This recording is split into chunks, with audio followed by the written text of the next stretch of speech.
নমস্কার বন্ধুরা, সবাই নিশ্চয়ই ভালো আছেন। আমার আরেকটি নতুন ব্লগে সবাইকে স্বাগতম।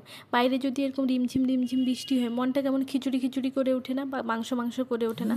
মাংস কথা না পেয়ে কি করব, মনটা কেমন যেন খিচুড়িতেই সন্তুষ্ট করার চেষ্টা করলাম। তাই বংশ পরম্পরায় সূত্রে পাওয়া এই যে চালগুলো আছে, গোবিন্দভোগ চালগুলো, প্রায় কয়েকশো বছর হয়ে গেল।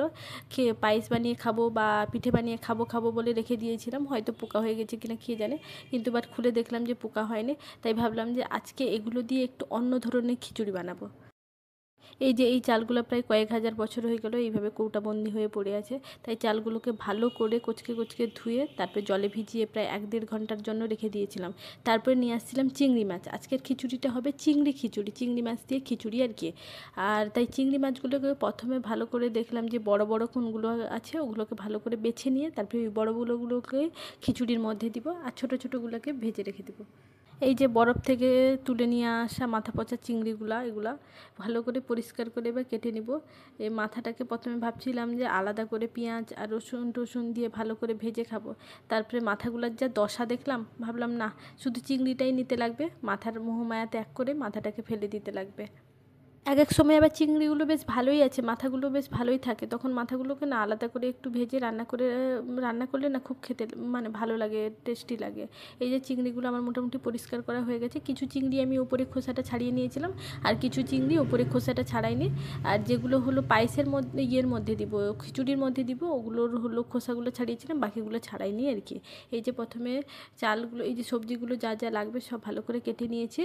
আর আমি একটু অন্য ধরনের রান্না করব। প্রথমে ওই যে প্রেসার কুকারের মধ্যে চাল আর সবজিগুলো সবগুলোকে ভালো করে সেদ্ধ করে নিব 2-3টা সিটি দিয়ে, তাহলে হলো নরম হয়ে যাবে। পরে কড়াইয়ের মধ্যে 5 ফোড়ন দিয়ে মানে তেল দিয়ে করে ছুঁকে নিয়ে তারপরে ওগুলো দিয়ে ভালো করে নেড়ে নিব আর কি। তাই প্রথমে চালগুলোকে ভালো করে ধুয়ে রাখছিলাম, ভিজিয়ে রাখছিলাম যেগুলো, ওগুলো দিয়ে এক এক করে যতগুলো সবজি আছে সব দিয়ে দিব। সবজির মধ্যে ছিল এখানে বিনস, গাজর, কোয়াশ, আলু, আর হলো ডালটা তো আমি প্রথমে দিতে ভুলেই গেছিলাম।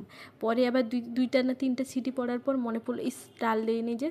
তখন আবারও প্রেসার কুকারকে নামিয়ে তার মধ্যে আবার হাওয়াটা বের করে দিয়ে পরে আবার ওর মধ্যে ডালও অ্যাড করেছিলাম। এরপর প্রেসার কুকারের ঢাকাটা লাগিয়ে দিয়ে প্রায় দুইটা মতো সিটি দিয়ে নিয়েছিলাম।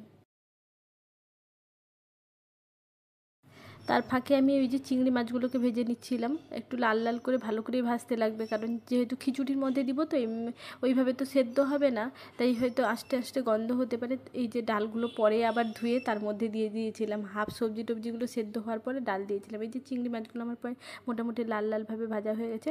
পরে আবার ডালটা দিয়ে প্রায় 2-3টা সিটি দিয়ে নিয়েছিলাম। এখন একটা কড়াইয়ের মধ্যে তেল গরম করে তার মধ্যে 5 ফোড়ন দিয়ে আর হলো তেজপাতা আর শুকনো লঙ্কা কয়েকটা দিয়েছিলাম, তার মধ্যে কাঁচা লঙ্কাও 2-3টে চিড়ে দিয়ে দিয়েছিলাম।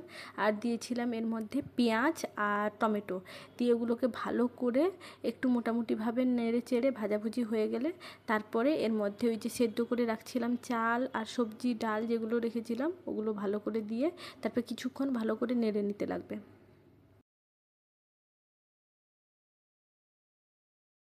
এই যে এর মধ্যে সেদ্ধ করে রাখা সব কিছু প্রেসার কুকার উল্টে ঢেলে দিতে লাগবে। কালারটা কি সুন্দর আসছে না, পুরো বাসন্তী পোলাওয়ের যে কালারটা হয় সেই কালারটা সুন্দর চলে আসছে না।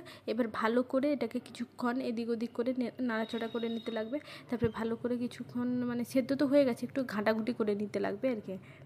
ঘাঁটাঘুঁটি করতে করতে তার মধ্যে যেসব গুঁড়ো মশলা ছিল, যেমন ধরুন জিরের গুঁড়ো, তারপর অল্প পরিমাণ লঙ্কার গুঁড়ো দিয়েছিলাম, ধনের গুঁড়ো, এইসব যত রকমের গুঁড়ো আছে ওগুলো দিয়ে একটু কিছুক্ষণ নেড়ে নিতে লাগবে।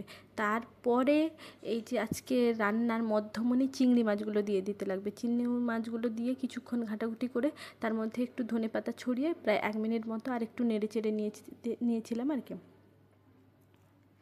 এই যে কিছুক্ষণ নাড়াচাড়া করার পরে তারপর নামানোর আগে জাস্ট একটু ঘি ছড়িয়ে দিতে লাগবে উপর থেকে, তাহলে সেন্টটা খুব সুন্দর আসে। উপর থেকে ঘি ছড়িয়ে আর একবার ভালো করে নেড়ে নিয়ে তারপরে খিচুড়িটা নামিয়ে নিতে লাগবে।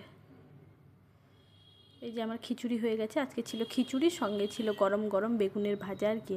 আর এই যে আজকের মধ্যমণি চিংড়ি মাছ, দেখতে কি সুন্দর লাগছে না খিচুড়িটাকে। আর টেস্টও খুব সুন্দর হয়েছিল, কখনো একবার বানিয়ে খেয়ে দেখবেন, টেস্ট সত্যি খুব ভালো লাগে। এমনি খিচুড়ি থেকে একটু মাছ পড়ে যেতে না আরও বেশি টেস্ট লাগছে। আগে তো কখনো এইভাবে বানিয়ে দেখিনি, ব্যাস একবারে দুটো রান্না করতে হলো না, একবারে সব কিছু বানিয়ে ফেললাম। আর টেস্টি টেস্টি হয়েছিল বেশ, গরম গরম খিচুড়ি বৃষ্টির দিনে ব্যাস জমে উঠেছে একবারে। আমার আজকের এই ব্লগটা এই পর্যন্ত। সবাই সুস্থ থাকবেন, ভালো থাকবেন, আর আমার এই খাওয়াটা দেখতে থাকবেন। লোভ দিবেন না কিন্তু আবার।